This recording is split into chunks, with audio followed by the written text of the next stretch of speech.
I am dying as a Muslim will be a very big blessing for me in my life. मेरे अल्लाह ने तो मुझे चुना है ना, क्योंकि मैं तो थी नहीं इस रास्ते पे। मतलब मेरा तो मानना ये है कि अगर आपका दिल ही साफ नहीं है तो फिर क्या ही फायदा इबादत भी करने का। तो रोज़ा भी एक मोहब्बत ही है अल्लाह की तरफ। कोई चीज अच्छी चीज सिखा रहा है, कोई बुरी चीज सिखा रहा है, आपके ऊपर है आप क्या सीखना कौन सी चाहते हो। ये है या मुकल्लबुल कुलूब सब्बित क़ल्बी अला दीनिक, ए दिलों को फेरने वाले मेरे दिल को तेरे दीन पे जमा दे। तो जब हम नेकी करते हैं तो वो तो फौरन लिख देते हैं, लेकिन जब हम कुछ गलत करते हैं तो वो 6 घंटे रुकते हैं। जी शायद अल्लाह मैंने मुझे बचपन में पैदा होने से पहले ये गिफ्ट दे दिया था। घस घस के कि मुझे और गोरा कर देंगे। वो इतनी भी बड़ी नहीं हूँ आपसे, जस्ट बाय द वे, मतलब वरना तो ये तो मुझे नानी दादी बना देंगे। प्लीज मम्मी से कुछ भी करो, बस खाना मत बनवाओ बच्चों। I love you.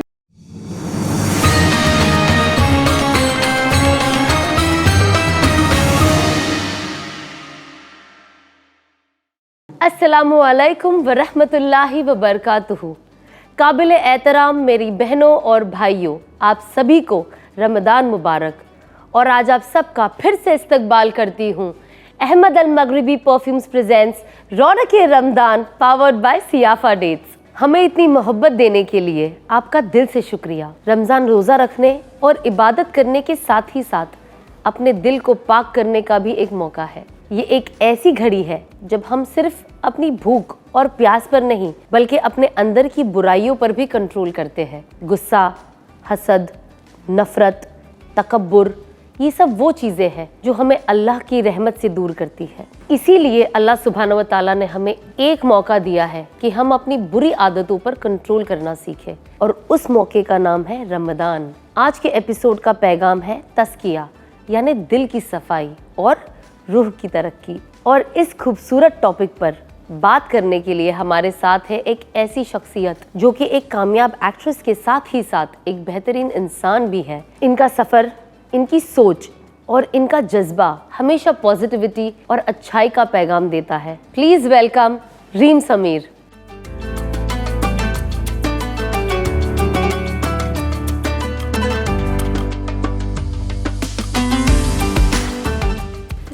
वालेकुम अस्सलाम, कैसी हो आप? अल्हम्दुलिल्लाह। आप बताएं कैसी है? अल्हम्दुलिल्लाह। Thank you so much for coming Reem. And चलिए, आज आपसे बहुत सारी बातें करनी है हमें, और हम चाहते हैं कि लोग भी आपको सुने, तो कम यस thank you for having me. Reem, सबसे पहले तो रमज़ान मुबारक हो आपको, and thank you so much for coming कि आपने इतने इम्पॉर्टेंट महीने में, जहाँ पे हम एक सेकंड भी वेस्ट नहीं करना चाहते एंड हम अपना हर वक्त इबादत में ही यूज़ करना चाहते, पर आप यहाँ पे आई, मुझे बहुत अच्छा लगा। एंड आई एम श्योर हमारी ऑडियंसेस को भी आपको देखकर अभी बहुत अच्छा लग रहा होगा। तो सबसे पहले तो आप माशाल्लाह से बहुत बहुत खूबसूरत लग रही हो। रमज़ान का नूर आपके चेहरे पे नज़र आ रहा है। And let's start. मुझे ये बताएं रीम कि आपका रमज़ान कैसे जाता है? How do you spend your Ramzan? पता है, हर रमज़ान ना मैंने ऑलमोस्ट काम करते हुए ही गुजारा है। ये पहला रमज़ान है जहाँ ना मैं जो मैंने अपने लास्ट ईयर सारे प्रोजेक्ट्स वाइंड अप किए, काम ख़त्म किया, तो मैं ना चाह ही रही थी, मैंने बोला था अल्लाह मियाँ प्लीज़ देखो दिसंबर मुझे थोड़ा आराम करना है, उसके बाद ना रमज़ान तक ऐसे थोड़ा आराम ही रखना, क्योंकि मैंने कभी भी रमज़ान ऐसे दादी के साथ पूरा वक्त या फिर इफ्तार बनाने में ऐसे कभी गुजारा नहीं है। माशाल्लाह काम बरकत रही है हमेशा कि मैं काम ही करती आई हूँ। तो ये पहला रमज़ान है जहाँ मतलब हाँ मुझे शायद थोड़ा सा ऐसे वक्त मिला है कि मैं घर पे रहूँ, इबादत करूँ, 5 वक्त की नमाज मैं पढ़ पा रही हूँ नमाज के वक्त पे। तो वो अपने आप में एक अलग फीलिंग है, बहुत मज़ा आ रहा है, बहुत अच्छा लग रहा है इस साल। और पता नहीं इसी साल ना मैं रमज़ान आने का वेट कर रही थी। जैसे मैं बात भी कर रही थी, मेरी दोस्त है एक जन्नत की मम्मा से मैं बात कर रही थी, आंटी रमज़ान आ ही नहीं रहे, ऐसा लग रहा है कब आ रहे, आ ही नहीं पा रहे, मतलब वो डेट ही नहीं आ रही है। चांद वो देख, मुझे सबसे ज़्यादा मज़ा आता है चांद ढूंढने जाने में। बिल्कुल बिल्कुल। रमज़ान शुरू होते वक्त और फिर ईद का चांद ढूंढने जाने में, मैं और पापा, हमारी एक स्कूटी है, हम बचपन से स्कूटी पे निकल जाते हैं कि हाँ वो थोड़ा पहला चांद देख के दुआ मांगनी है, तो वो सबसे ज़्यादा मज़ा चांद ढूंढने में जाता है मुझे। तो आपके यहाँ से दिखता है चांद आपके घर से? नहीं नहीं, लेकिन मजा ही उसमें है ना, वो अब है, इतनी हाँ। आसानी से दिख जाए तो फिर क्या ही बात है। हाँ, मजा ही उसमें रोजे कि इतने ढूंढने रखे जाएं। तो फिर थोड़ा सा और मेरे घर से भी मुझे चांद नजर नहीं आता, तो मुझे नीचे उतर के जाना पड़ता है, फिर पार्किंग लॉट में जाती हूँ तब जाके वो चांद वहां से नजर आता है। तो कभी कभी आप मिस कर देते हो अगर आप उतर नहीं पाए या जा नहीं पाए, तो यू नो ऐसा लगता है हाँ चांद मुबारक सबको करी, चांद मैंने देखा ही नहीं क्योंकि वो इधर नहीं, मैं नहीं करती चांद मुबारक जब तक मैंने खुद ना देखा हो। हाँ, मुझे मैसेजेस आ जाएं, कुछ भी आ जाए, मैं बोला नहीं रुको मुझे देखने दो, फिर करूंगी मुझे जाके देखने दो। तो पहले आप खुद कंफर्म करती हो जाकर, हाँ आ गया है वाकई। माशाल्लाह, दैट्स सो स्वीट यार। यू नो आप तो बहुत छोटी हो मेरे लिए, आपसे भी ये सब बातें कर रही तो ऐसा लग रहा है कि यू नो एक इंसान का जो बचपन होता है, एक जो ये उम्र होती है, आपने इतनी भी बड़ी नहीं हो आपसे, जस्ट बाय द वे, मतलब वरना तो ये तो मुझे आपकी नानी दादी बना देंगे। बट यू नो जो एक ये गैप हो जाता है एंड देन यू रियलाइज कि वाओ ये भी मेरा भी एक टाइम था जब मैं ये सारी चीजें करती थी, एंड हाउ वक्त कैसे निकल जाता है ना, ऐसे चुटकियों में जो कहते हैं पलक झपकते। जैसे दादी की अलग ही कहानियां हैं आज, दादी का अलग ही वो उनका, तो उनकी कहानियां सुनने में बड़ा मजा आता है। फिर वो जब हमें देखती है ऐसी बच्चों जैसी हरकतें करते वक्त, तो फिर वो उनका जैसे अब सब इफ्तार बनाते वक्त वीडियो बनाना शुरू कर देते हैं। और ये क्या है, हमारे जमाने में तो ये नहीं था। ये सब नहीं था, हम तो खाते थे पहले, तुम तो फोटोज वीडियोस लेती हो। मतलब अजान हो गई, इफ्तार का फोटो ले रहे हैं सबसे पहले, तो वो भी दादी के लिए अब एक अलग एक्सपीरियंस है। बिल्कुल बिल्कुल। बट आई थिंक घर में सबसे इम्पोर्टेंट मुझे ऐसा लगता है कि माँ बाप का तो साया is the most important. Like माँ बाप से ऊपर कुछ भी नहीं। लाइक मेरी लाइफ में, हर किसी की लाइफ में, यू नो आई थिंक माँ बाप का वैल्यू इज नेक्स्ट लेवल। मतलब इंसान कहता है भाई तुम मेरे साथ जो करना है करो, मेरे माँ बाप खुश होने चाहिए। सो बट यू नो घर में जब एक बुजुर्ग होता है, स्पेशली नाना नानी दादा दादी, उसका भी एक और ही मजा है। मतलब उसके बिना तो घर सूना ही है। तो आप अपने नाना नानी दादा दादी के साथ आपने अपना जो बचपन गुजारा है, आप वो बताइए वो कैसा था? दादी के साथ मैं बहुत क्लोज हूँ, मैं दादी से बहुत क्लोज हूँ। एंड मतलब मुझे तो पापा खुद कहते हैं कि मतलब वो तुम्हें मुझसे ज्यादा प्यार करती है, वो तुम्हें मुझसे ज्यादा चाहती है। खुदा ना खासे कभी नौबत आई कि किसी एक को चुनना है या किसी एक को बचाना है किसी चीज से, तो वो तुम हो, मैं भी नहीं हूँ। ये मेरे पापा खुद कहते हैं मुझे। तो दादी से मैं बहुत क्लोज हूँ।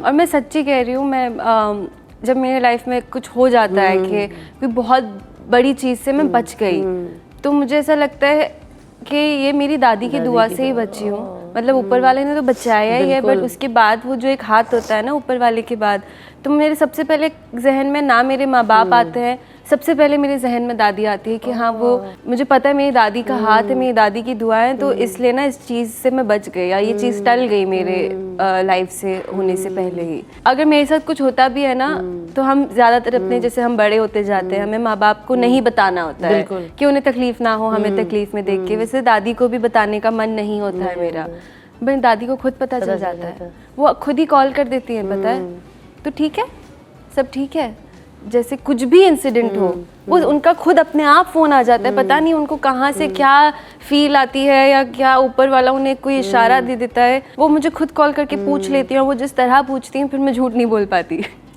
वही होता है ना जब कहते हैं ना माँ बाप और दादा दादी कहते हैं ना हमने धूप में बाल सफ़ेद नहीं करे, तो यही वो एक्सपीरियंस होता है। माशाल्लाह मेरी दादी शी इज़ ऑलमोस्ट 80 नाउ।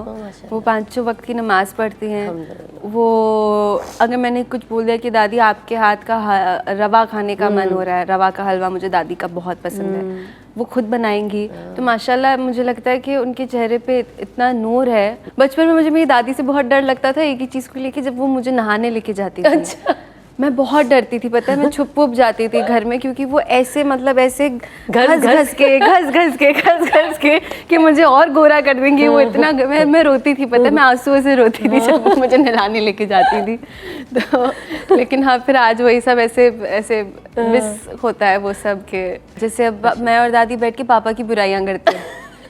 पता है तेरे बाप ने आज ऐसा किया, उसने आज ये किया, मुझे बिना बोले घर से चला गया। अच्छा। बहुत मजा बचपन की कंप्लेन करती है आपकी दादी आपके अब्बू की? हाँ बहुत बचपन से। या बोलते हैं तुम्हारी रीम ये आदत ना तुम्हारे अब्बू से मिलती है। हाँ वो मुझे बहुत सुनने मिलता है। दोनों? हाँ क्योंकि सब कहते हैं कि मैं ज्यादा अपने अब्बा की तरफ गई हूँ, तो फिर ये मुझे बहुत सुनने मिलता है। माशाल्लाह, दैट्स सो नाइस यार। तो मुझे पहले ये बताइए कि आपका पहला रोजा आपने कौन से एज में रखा? आई थिंक 8 साल की थी मैं। ओह। हाँ 8 साल की थी मैं, तो पहला रोज़ा मैंने तब रखा था।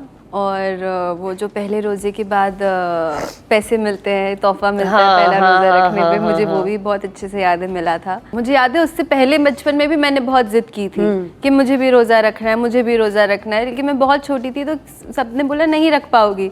तो मेरी दादी ने ना तब मुझसे झूठ बोलती थी वो, कि सुबह सहरी में खाना खिलाती थी, फिर दोपहर तक बोलती थी कि हाँ रोज़ा खुलने का टाइम हो गया, जाओ खा लो। क्योंकि मैं बहुत छोटी थी। तो मेरी दादी मुझे खुश रखने के लिए बोलती थी हाँ ठीक है यही टाइम है रोज़ा खोलने का, जाओ खा लो, खोल दो रोज़ा अपना। जब 8 साल में मैंने पहली बार रखा था तब पूरा मुकम्मल किया था। माशाल्लाह। हाँ गलती से च्युइंगम खा ली थी मैंने, मुझे याद है। कजन्स के साथ हम ईद की शॉपिंग मतलब मुझे बहुत शौक है तैयार होने का, तो मेरी रमज़ान शुरू होते ही ये पहनूंगी वो पहनूंगी, इस साल ये रंग का जोड़ा पहनना है, वो मेरा पहले से शुरू हो जाता है। तो गलती से च्युइंगम खा ली थी फिर तभी के, तो वो एक मेरा एक्सपीरियंस था। बट हाँ जब रमजान आता है तो एक ऑड टाइम पे अचानक से आप मगरिब से पहले घर में इतनी सारी चीजें बन गई और आपने दस्तरखान लगा दिया, अब सब बैठ गए खाने। वो एक अलग फीलिंग भी होती है। और इफ्तार जैसे मैं और पापा मिल्लत नगर जाते हैं, वो पूरा रमजान का जो बाजार लगता शॉपिंग है वहाँ से चीजें लाने के लिए।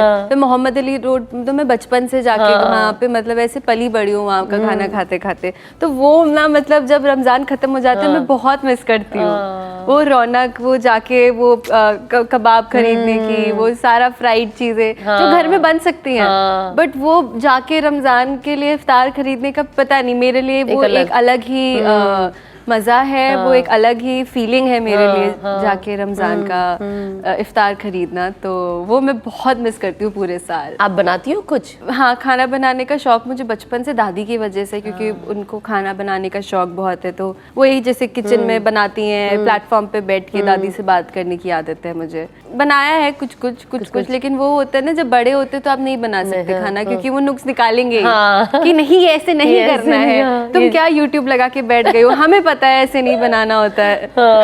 तो फिर उस चक्कर में मैं तो आप ही बना लो, मैं नहीं बना रही, आप ही बनाओ। और ये एक ऐसा महीना है जब अल्लाह सुब्हानहू व तआला एक तरीके से हमारा हेल्थ चेकअप पे भी ध्यान देते हैं ना। किसी को माशाल्लाह से कुछ भी नहीं, अल्लाह का फजल से कुछ नहीं होता है। सबसे ज्यादा मुझे वो जैसे ना मैं वो थोड़ी भूतों की कहानी वगैरह से मैं बहुत डरती थी। तो रमजान में मैं बहुत चौड़ में घूमती हूँ कि सब बंद है, मैं रात तक जागूंगी, मैं सब करूंगी, मैं 3-4 बजे तक जागी रहूंगी, कुछ नहीं होगा। Oh my God dream, same हमें पता होता है ना कि चांद रात को शैतान को बंद किया जाता है। सब बंद है, अब मैं फ्री हूँ, अब मुझे कोई डर नहीं है। तो आप मुझे ये बताएं रीम, माशाल्लाह से आप अपनी आपकी फैमिली के साथ आपका क्या एक्सपीरियंस रहा है? कुछ ऐसी याद रमजान की फैमिली को लेकर? जैसे मैं पिछले सभी कहते हैं अगर आप मुझसे 4 साल पहले मिलेंगे मैं बहुत अलग थी। अब मुझे ऐसा लगता है कि हाँ मैं अपने आप में ही एक बहुत अलग इंसान हूँ। मुझे ऐसा लगता है कि मैं बहुत भटकी हुई थी, मतलब अल्लाह मैंने खुद हाथ पकड़ के ऐसे नहीं ये वाला रास्ता नहीं, उधर चलना है। तो मेरे साथ तो ये हुआ है। तो ऐसे मेरी लाइफ में बहुत चीज़ें हैं जो मुझे ऐसा लगता है कि मैं मरते दम तक कभी नहीं भूलूंगी। मेरा आज यहाँ बैठ के रमज़ान के बारे में बात करना ही एक बहुत बड़ी बात है, क्योंकि I come from an inter religion family, है ना। और मतलब मुझ पे कभी कोई चीज़ फोर्स नहीं की हुई थी, ना तो मम्मा ने की, ना तो कभी किसी ने नहीं की। तो मेरे लिए ये बहुत बड़ी बात है और मैं सबको कहती हूँ कि एक ऐसे ख़ानदान से आना, अपना रास्ता इतनी आसानी से मिल जाना, लोगों को 50 साल 30 साल कितने अरसे बाद जाके एक रास्ता मिलता है कि ये सही रास्ता है। मुझे वो रास्ता 20 साल की उम्र से पहले मिल गया। मेरे खुदा ने मेरा हाथ नहीं छोड़ा या फिर मुझे इतनी जल्दी अपनी तरफ बुला लिया, मुझे भटकने नहीं दिया कि मेरे लिए वापस आना इतना मुश्किल हो जाता। तो वो मेरे लिए यही बहुत बड़ी बात रहेगी मरते दम तक कि हाँ जब भी आखिरी दिन होगा कि I am dying as a Muslim will be a very big blessing for me in my life. अपनी ईमान की हिफाजत की है ना। एक दुआ है जो मैं हमेशा हर किसी को बोलती हूँ, जिसने मेरे लिए भी बहुत हेल्पफुल थी ये दुआ, ये है या मुकल्लबुल कुलूब सब्बित क़ल्बी अला दीनिक, ए दिलों को फेरने वाले मेरे दिल को तेरे दीन पे जमा दे, है ना। कि अल्लाह तू तो दिल फेरने वाला है ना। ऐसी कहावत है कि ना कि जो इंसान का दिल होता है ना, ये ऐसा हाथ है ना, इसके बीच में होता है अल्लाह के लिए। अल्लाह चाहे तो उसे इधर फेर दे, अल्लाह चाहे तो उसे उधर फेर दे। तो हमें हमेशा अल्लाह से दुआ करनी चाहिए कि उस तरफ फेर जहाँ तेरी रज़ा हो, जिससे तू राज़ी हो, है ना। और हमें दीन पे जमा दे। आज हम देखिए हमारे पास लाखों के फ़ोन आ गए आज की तारीख में, क्या हम फ़ोन संभाल सकते हैं? नहीं। जब हम चीज़ें नहीं संभाल सकते तो हम अपना दीन कैसे संभालेंगे? तो इसीलिए हमें अल्लाह की मदद की ज़रूरत होती है। नहीं, मुझे पता है गूज़बम्स आ गए I जैसे know. आपने दुआ रिसाइट की ना, तो आपकी आंखों में एक चमक दिख रही है मुझे। तो ये मेरे लिए बहुत, ये मेरे हस्बैंड ने मुझे ये दुआ सिखाई थी और ये दुआ मैं 2020 में सीखी हूँ, बहुत लेट। मुझे अब गुस्सा नहीं आता।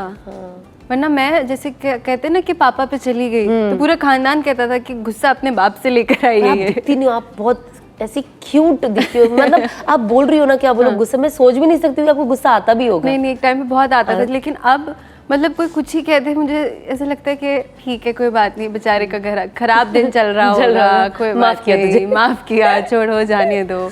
मतलब मेरी तो, मुझे सच्ची कह रही हूँ, मेरी तो मतलब जिंदगी ही बदल गई है। हर छोटी छोटी चीज में ना अब कुछ ना कुछ अच्छा मिल ही जाता है।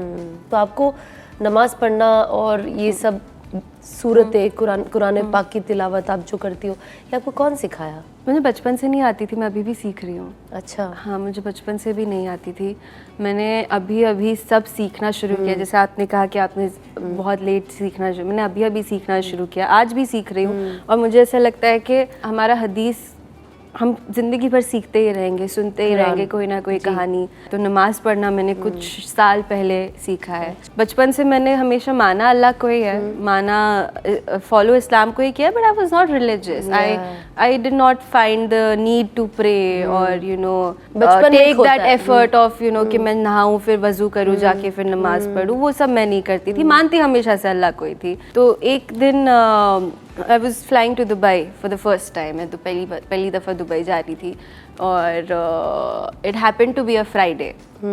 The moment I landed in Dubai, पापा के कुछ दोस्त थे जो हमें पिक करने आ रहे थे एयरपोर्ट से, एंड वो दुबई के ही हैं। तो उन्होंने जैसे ही हमें पिक किया, उन्होंने रास्ते में कहा, अच्छा फ्राइडे है ना, चलो पहले रुक के नमाज पढ़ लेते फिर घर जाते हैं। अब ना मैं सच्ची डर गई 5 मिनट के लिए कि मुझे तो नमाज पढ़ना भी नहीं आता, लेकिन मैं ना नहीं कह सकती क्योंकि वो होता है ना कि पापा की नाक नहीं काटूंगी और यू नो ये मतलब किसी को मौका नहीं दूंगी बोलने का कि बेटी को नहीं सिखाया। तो मैं चुप रही, मैंने बोला ठीक है मैं कर लूंगी। तो अंकल थे, आंटी थी, तो हम लेडीज सेक्शन में गए। You know the moment I have entered that place ना, तो एक पैलेस था जो फ्राइडे के दिन फॉर लोकल्स नमाज पढ़ने के लिए ओपन रहता था। I have entered in a palace where 200 to 300 people were sitting and praying. I don't know whether it was the energy या वो अल्लाह मियां ने वही दिन लिखा था कि आज के दिन तुम्हारी लाइफ बदलने वाली है। मैं सिर्फ आंटी को देख के फॉलो कर रही थी and I have actually started crying for no reason.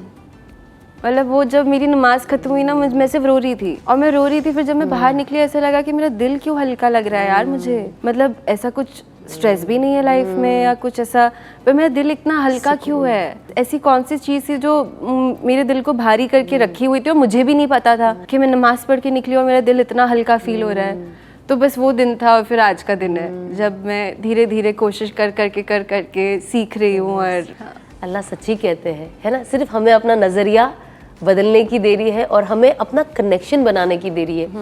तो मुझे जानना है कि ये बिजी लाइफ में आपका कनेक्शन बनाने का अल्लाह सुब्हानहू व तआला से क्या तरीका है? मैं तो 24 घंटे बात करती रहती हूँ। मतलब छोटी से छोटी बात, जैसे मुझसे किसी ने ये सवाल अभी भी पूछा था तो मैं कह रही थी कि यार कनेक्शन मतलब मेरे अल्लाह ने तो मुझे चुना है ना, क्योंकि मैं तो थी नहीं इस रास्ते पे, मुझे लेकर आए हैं तो कनेक्शन मेरा था। हाँ। इसीलिए वो लेकर आए, उन्हें पता था कि मेरे दिल में है, बस मुझे शायद रास्ता नहीं मिल रहा है या फिर यू नो वो सही गाइडेंस नहीं मिल रही है। तो वो कनेक्शन तो मुझे सच्ची बोलूं कभी वीक ऐसे लगा नहीं। मैं दिन रात सुबह शाम बात करती रहती हूँ कि अल्लाह मैं मेरे टेलर ने कपड़े सिल के नहीं दिया, मैं पहनूंगी क्या, अब आप ही बताओ मैं पहन के क्या जाऊँगी।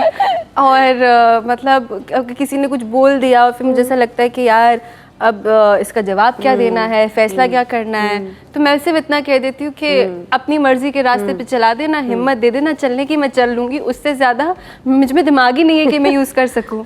तो मैं तो दिन रात ऐसे बात करती हूँ जैसे मतलब सहेली को अपडेट्स देना होता है ना कि अभी ये हो गया, अभी उसने ऐसा मैसेज लिखा, मैं ऐसा, मैं दोस्त मान चुकी हूँ अल्लाह मियां को अपने कि वो दोस्त है मेरे। हम छोटे बच्चे ही अल्लाह के आगे और हमें बच्चों वाली ही हरकत करनी चाहिए और अल्लाह सुब्हानहू व तआला को ये हरकत बहुत अच्छी भी लगती है। और जैसे कि आपने कहा कि आपको तैयार होने का, सजने संवरने का बहुत शौक है, हर लड़की को होता है। तो आई एम श्योर आपको खुशबू का भी बहुत शौक होगा, है ना? जाहिर सी बात है, खुशबू किसे नहीं पसंद है, और खुशबू सुन्नत भी है, लगाना देना। तो आज हमने आपके लिए लाया है ये एक बहुत ब्यूटीफुल हैम्पर जो अहमद अल मगरिबी परफ्यूम्स की तरफ से है, आपके रमज़ान को और ईद को भी और खुशबूदार बनाने के लिए। This is for you Reem. Thank you so much, thank you. पता है कितना मुश्किल था मेरे लिए हलाल परफ्यूम्स ढूंढना जो मैं रमजान में यूज कर सकूं। Seriously this is beautiful, you will enjoy because इसमें बहुत वैरायटी ऑफ फ्रेग्रेंसेस है और स्ट्रॉन्ग है, सॉफ्ट है, रोजेस वाले हैं। तो ये जो जितनी जो ये हमने प्लेटर आपको दिया है, इसमें हर अलग अलग किस्म की खुशबू है जो आप एंजॉय करेंगी। Thank you so much, enjoy करें। और अब हम लेते हैं एक छोटा सा ब्रेक और हम फिर आएंगे वापस हमारी प्यारी रीम के साथ और अच्छी अच्छी बातें करने के लिए। बट उससे पहले डोंट फॉरगेट कि अहमद अल मगरिबी परफ्यूम्स अब ऑफिशियली इंडिया और ग्लोबली लॉन्च हो चुका है और इनका लिंक मेरे डिस्क्रिप्शन में है, तो प्लीज़ भूलिएगा नहीं वहाँ से शॉप करने। और जब भी आप शॉपिंग करें please use my coupon code RR20 और पाइए 20% ऑफ। सी यू सून।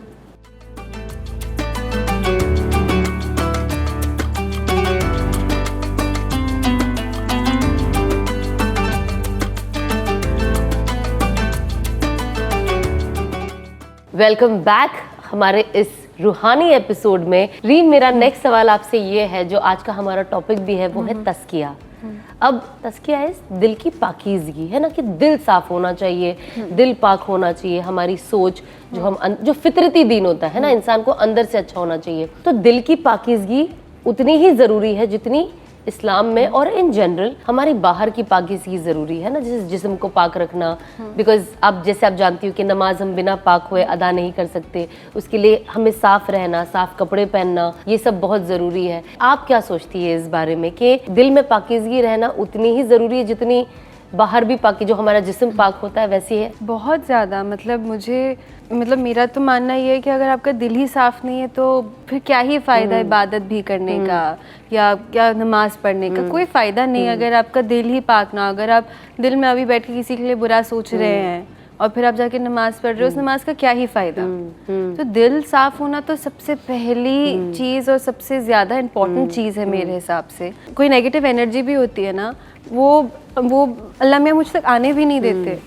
जैसे कितनी बार कोई इंसान दोस्त बनते बनते नहीं बनता, फिर बाद में चल के पता चलता है कि अरे अच्छा ही हुआ नहीं बना, देखो ये ऐसा निकला या ये ऐसी निकली। तो अगर आपका दिल साफ होगा ना तो आपका जो पॉजिटिव ऑरा है वो कोई एंटर नहीं कर पाता। यही हम अपने बड़े उलमाओं से सीखते हैं कि इंसान को जो दिल है ना, जब आप जैसे गुनाह करते हो, गुनाह में आपने कोई गुनाह कर दिया या सोच भी, तो इंसान का क्या होता है ना, कोई भी एक्शन से उसका दिल एक गुनाह किया, एक काला डॉट लग गया, हाँ, और एक गुनाह किया, दिल पे एक काला डॉट लग गया।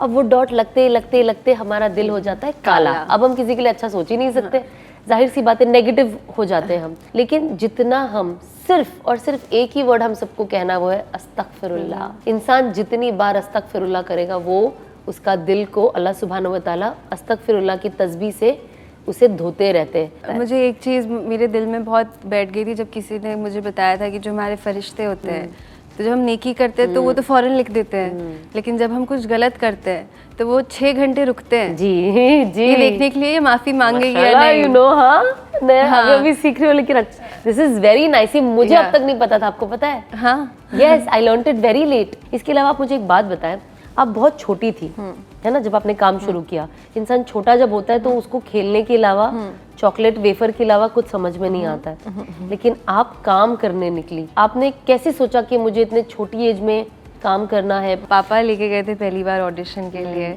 पता नहीं पापा ने क्या देखा था, या फिर मैं तो कहती हूँ कि पापा तो जरिया बने, ये टैलेंट भी मिला है कि मैं कैमरा फेस कर पाती हूँ और मुझे काम मिल रहा है अपने टैलेंट पे, तो ये अल्लाह मियाँ की नेमत है मेरे लिए। मेरा बचपन बहुत ऐसे अकेला ही रहा है, क्योंकि ना तो मेरा कोई बहुत बड़ा ख़ानदान है, और मैं जब छोटी थी तो मैं बहुत वो सहमी हुई बच्ची थी, वो सहमी हुई बच्चियों में से थी जो ज़्यादा क्राउड देख के डर जाती थी। कोई अगर दूर झगड़ा कर रहा है तो मैं यहाँ बैठ के रोऊंगी। तो जब मुझे प्ले स्कूल भी भेजते थे ना, तो मैं रोती रहती थी कि मम्मा चाहिए, मम्मा चाहिए, मम्मा चाहिए।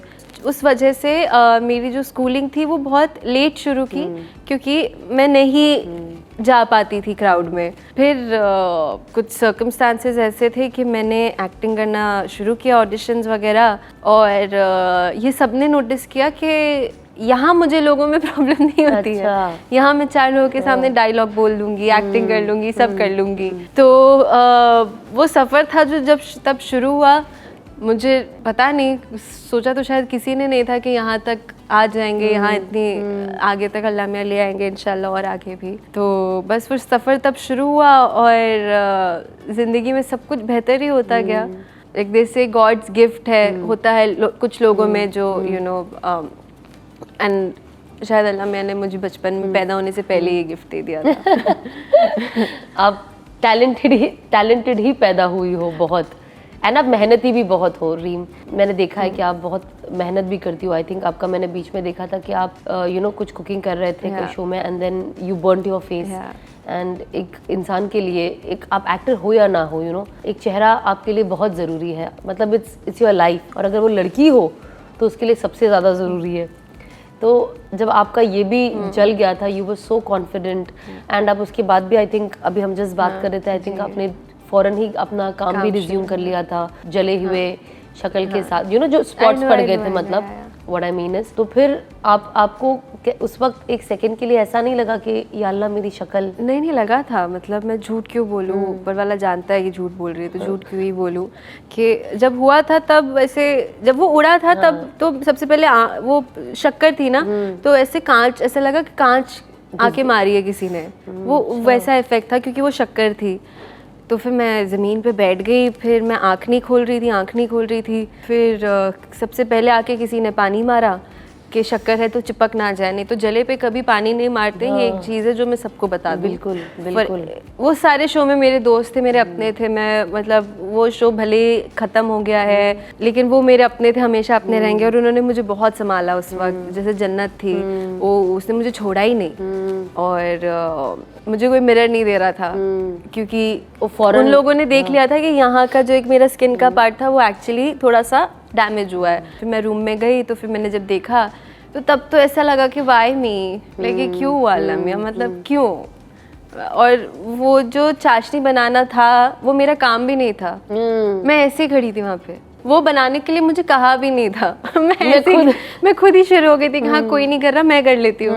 तो फिर मैंने बोला कि Y Allah Miyan, why me, मतलब अभी करियर का क्या, ये क्या। फिर मेरे दिमाग में तो सबसे पहले आता है मेरे पास तो कोई डिग्री भी नहीं है, मेरे पास तो बैकअप प्लान भी नहीं है, मैं तो क्या ही करूँगी। आई थिंक सबसे पहले हाँ, फिर मैंने बोला अरे मेरी तो शादी भी नहीं हुई थी। मन खट्टा हो गया था 10-15 मिनट के लिए मेरा। नेचुरल, इंसान होना हुआ था। फिर उसके बाद सब दोस्त आ गए, सब ने यू नो माइंड डाइवर्ट किया वगैरह वगैरह। फिर जब मैं घर गई, मैं बाथरूम में गई थी, तो तब तो मेरा यकीन टूट ही गया था, क्योंकि जलने का इफेक्ट ना कुछ वक्त बाद समझ आता है कि कितना गहरा हुआ है। बिल्कुल। तो तब तो मेरा यकीन टूट ही गया था। फिर उस रात भी मैं बहुत मुश्किल से सोई, क्योंकि दर्द इतना था, बर्निंग सेंसेशन इतनी थी।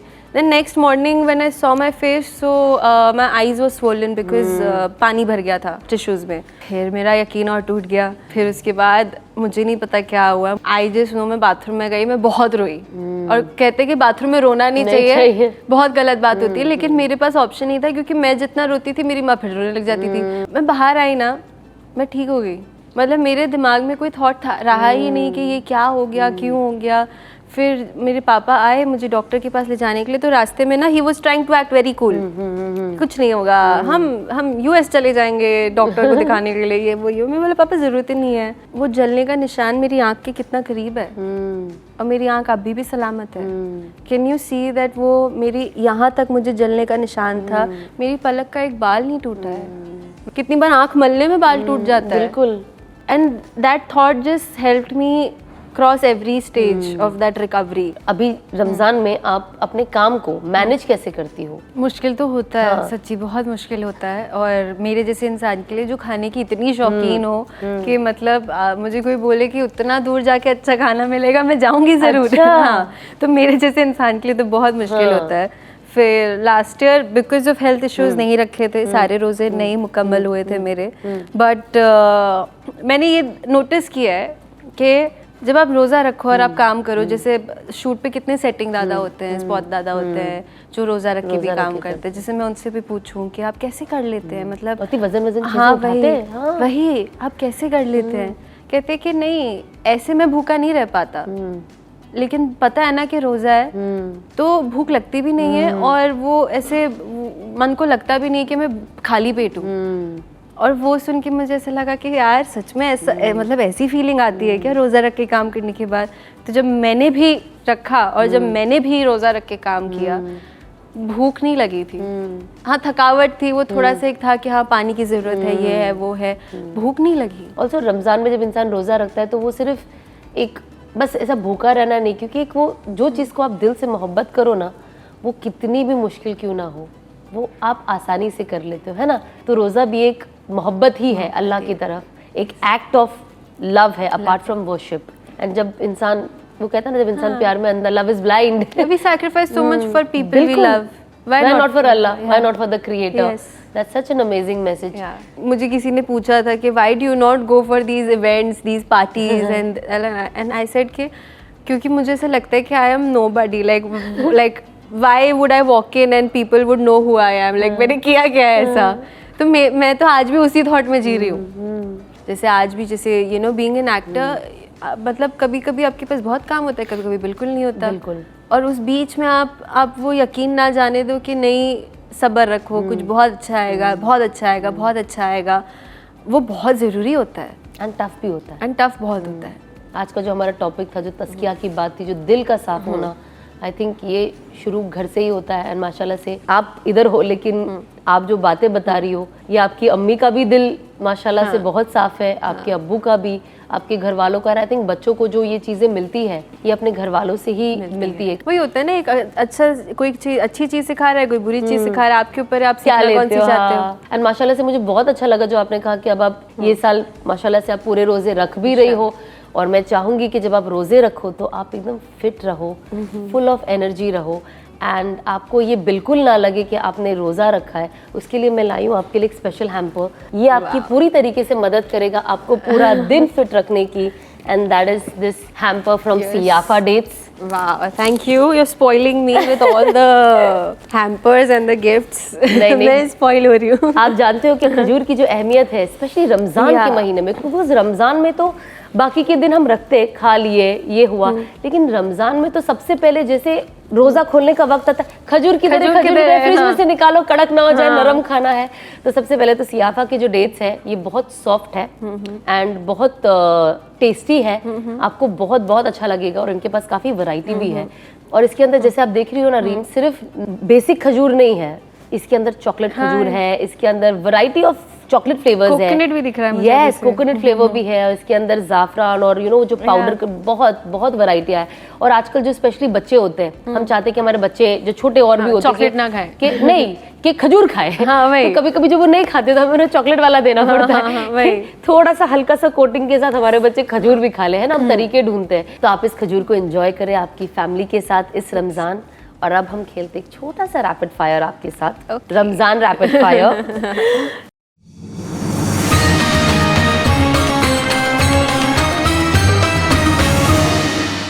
तो मुझे आप बताएं कि आपके लिए सहरी या इफ्तारी, किस वक्त का खाना आपको ज्यादा पसंद है? इफ्तार। भूखे रहने के बाद जब आप खाने पे टूटते हो, वो मजा, वो फीलिंग ही अलग होती है। घर का बना खाना या बाजार की स्पेशल इफ्तार ट्रीट्स? दोनों है ना? हाँ, दोनों। मैं भी सोचती हूँ दोनों। किसी दिन बहुत भूख लगी तो आप खुद को कैसे डिस्ट्रैक्ट करती हो? सच बोलूँ तो सोना सबसे पहले याद आता है कि सो जाती हूँ, वक्त बीत जाएगा और फिर कि ठीक है चलो सिर्फ असर के वक्त उठा देना बस। तो सोना तो सबसे पहले। उसके अलावा आई थिंक मेरा डिस्ट्रैक्शन होता है कि मैं कोई किताब पढ़ने लग जाती हूँ। जैसे मुझे इन जनरल बुक्स पढ़ने का बहुत शौक है, तो मैं किताब पढ़ने बैठ जाती हूँ तो मेरे घंटों बीत जाते हैं। रमज़ान का एक सबक जो हर किसी को अपनी लाइफ में फॉलो करना चाहिए? आई थिंक जो डिसिप्लिन हम रमज़ान में रखते हैं, वो discipline through out the year हमें रखना एक सीख लेना चाहिए।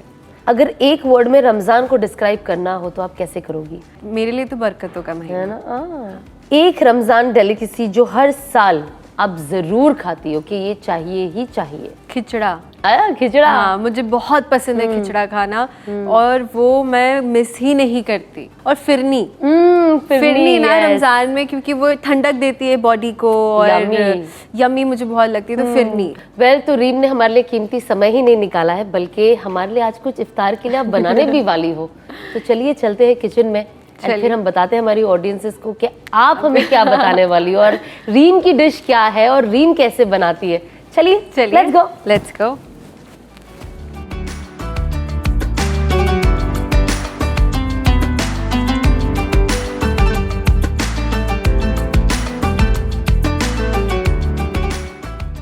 Welcome back to my kitchen. हमारी प्यारी रीम के साथ हम किचन पहुंच चुके हैं एंड आज इफ्तार की जो ये स्पेशल डिश है ये रीम बनाने वाली है और ये उसकी डिश है। तो आइए देखते हैं आज इंग्रेडिएंट्स, हर चीज रीम ही बताएगी, मैं थोड़ी सी हेल्प कर लूंगी, बट आज सारी चीजें में रीम बताएगी। तो चलिए रीम आप बताइए, पहले तो आप क्या बना रही हो, आप ये बताएं हमारी ऑडियंस को। तो हम बना रहे हैं डेट्स का हलवा और ये बहुत हेल्दी है, जैसे सुन्नत माना जाता है खजूर को, है ना, तो वो हमारे लिए बहुत इंपॉर्टेंट है खजूर खाना and in general also scientifically proven it's a very healthy thing to eat. तो हमारे पास है डेट्स जो हमने उनका पेस्ट बना दिया है बेसिकली, वो सीड निकाल के। फिर हमारे पास खोया है, मिल्क है, कंडेंस मिल्क है, कार्डमम पाउडर है एंड ये है अखरोट्स जो हमने थोड़े से छोटे छोटे कर दिए हैं सो दैट वो ज्यादा मोटे खाने के लिए नहीं आता है। And it's a very simple, मतलब वेरी सिंपल रेसिपी, आप खुद मतलब बना लेंगी अगर मैं सिर्फ आपको बताऊं तो। ध्यान से। यस दूर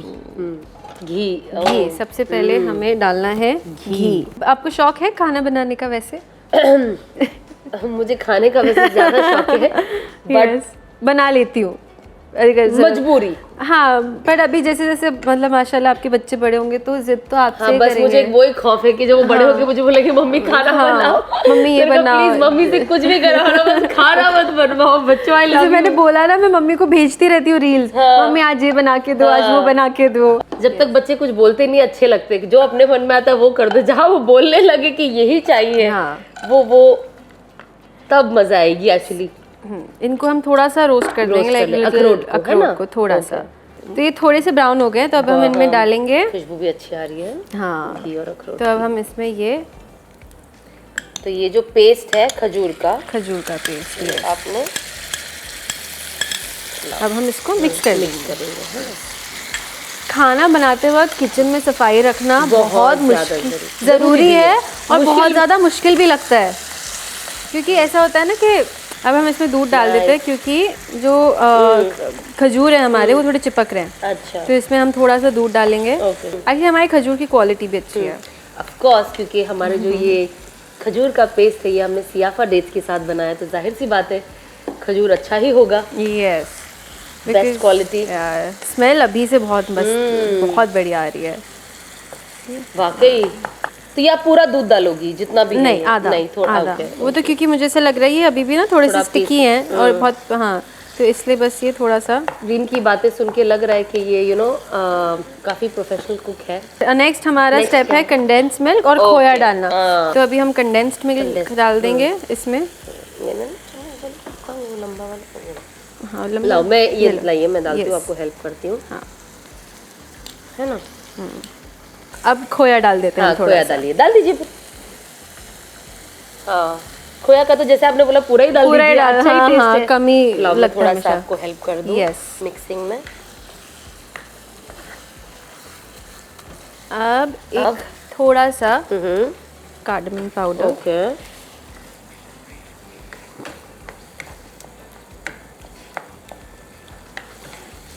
नाइस, तो रेडी हो गया है ना फुल। आई थिंक सॉर्टेड है हम। नाइस, दिख भी बहुत अच्छा, बहुत अच्छा। मैं तो एक्स्ट्रा घी भी प्रेफर करूँ इस पे, और है ना। हल्का सा साइड से डाल दो। हाँ, थोड़ा सा डाल दो, मजा आ जाएगी बस। तो रीम अब ये तैयार हो चुका है बिल्कुल, और बहुत अच्छा भी लग रहा है माशाल्लाह। आप हाँ ये डालिए। मैं डालूं? ओके, चलो बिस्मिल्लाह। कोई भी खाना खाने से पहले बिस्मिल्लाह बोलना कितना जरूरी है, बहुत जरूरी। तो बचपन में दादी बोलती थी वरना वो खाना शैतान का हो गया। मैं बोला ये क्या बात हुई, ये तो मेरा खाना है।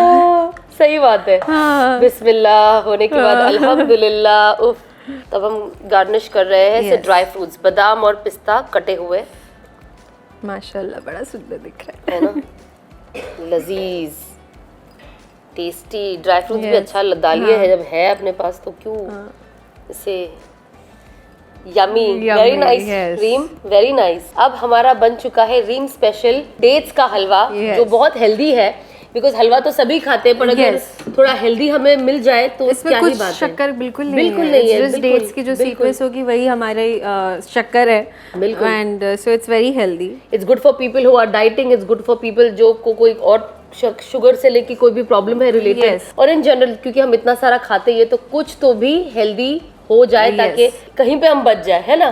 तो नाइस, ये Nice. आई होप आपने ये डिश एंजॉय किया होगा। हमने तो बनाते हुए बहुत एंजॉय किया। Yes. मुझे रीम से ये एक नई डिश सीखने मिली। सो रीम, थैंक यू सो मच कि आपने ये डिश हमारे साथ शेयर की और हमें बना के बताया, हमारे व्यूअर्स को बना के बताया।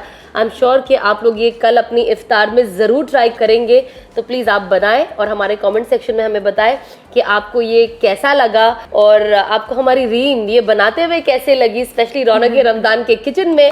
एंड इंशाल्लाह I will see you tomorrow एक नए मेहमान के साथ, एक नया एपिसोड, एक और नई इफ्तार की डिश। अस्सलाम वालेकुम। और आज की अमल में लाने वाली बात, क्योंकि हम बात तस्किया का कर रहे हैं, यानी दिल की सफाई। जब इंसान गुनाह करता है, जब इंसान के अंदर बुराई पैदा होती है, तो जाहिर सी बात है, जैसे कि हम सब जानते हैं, बड़े बड़े औलमा हमें ये कहते हैं कि जब हम कुछ भी बुरा करते हैं या सोचते हैं, अल्लाह सुब्हानहू व तआला हमारा जो दिल होता है ना, उस पे एक काला डॉट आ जाता है। अब जैसे जैसे बुराइयां बढ़ती जाती है, गुनाह बढ़ते जाते हैं, उस दिल पे डॉट लगते जाता है, और जो वो हमारा दिल है, जो मोहब्बत के लिए अल्लाह ने पैदा किया है, दुनिया के लिए और हमारे अल्लाह के लिए, वो काला होते जाता है। और जब हमें उसकी सफाई करनी होती है तो हमें अस्तगफार की तस्बीह कसरत से पढ़नी होती है। तो बहुत आसान तरीका है अपना दिल साफ़ करने का, जो आप चलते फिरते कहीं पे भी कर सकते हो, गाड़ी में बैठ के। जो लेडीज़ है वो खाना बनाते बनाते, तो हमारे पास और कुछ काम होता नहीं, तो अगर हम खाना बनाते बनाते भी जिक्र करें, हम ड्राइव जब करते हैं कहीं पहुँचने के लिए, रास्ते पे हो, सफ़र में हो, घर में ऐसे बैठे हो, कुछ और चीज़ें कर रहे हो, हमारे पास कितने काम होते हैं। जब हम ये सारी चीज़ें करते होते हैं तो हम कोशिश करें कि हम अस्तगफार की तस्बीह को कसरत से पढ़े, और इंशाअल्लाह अल्लाह सुब्हानहू व तआला इस तस्बीह से हमारे दिल को साफ़ कर देगा। और जैसे हम बाहर सफाई रखते हैं, पाकीज़गी रखते हैं अपने जिस्म की, इंशाअल्लाह अंदर भी दिल की पाकीज़गी इसी से पैदा होगी।